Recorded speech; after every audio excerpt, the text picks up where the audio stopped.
Barbanza Arousa xa conta co seu propio circuito comarcal de sendeiros. Esta mañá presentaba as 4 rutas que ven de oficializar, unha por cada concello que integra a mancomunidade.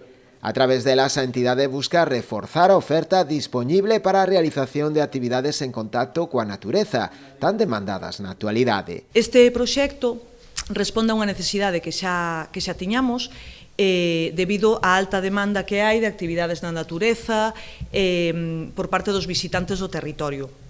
Co cal, realizáronse estas 4 rutas que poñen en valor todo o patrimonio especialmente natural e tamén cultural dos 4 concellos para poder poñelo en valor e responder así a esa demanda dos visitantes do territorio e tamén dos veciños e veciñas. Os 4 sendeiros incluídos no circuito comarcal son o roteiro do Castelo de Vitres, en Boiro, o roteiro do río Té, en Rianxo, a subida a Curota polo río Pedras, na Pobra do Caramiñal, e a senda fluvial do río Artes, en Ribeira.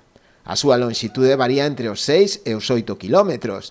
Todas elas están perfectamente sinalizadas e contan coa homologación da Federación Galega de Montañismo.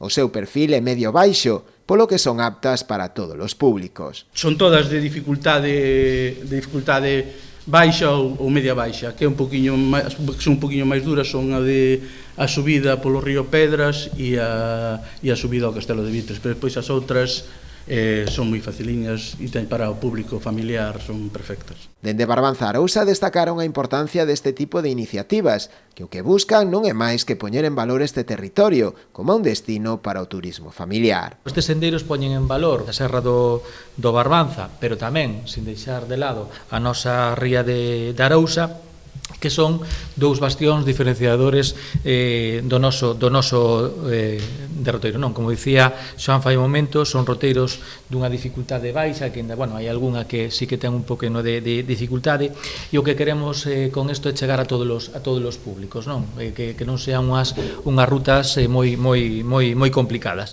A información da ruta xa está disponible na web da propia mancomunidade, www.barbanzaarousa.gal, e próximamente nas oficinas de turismo.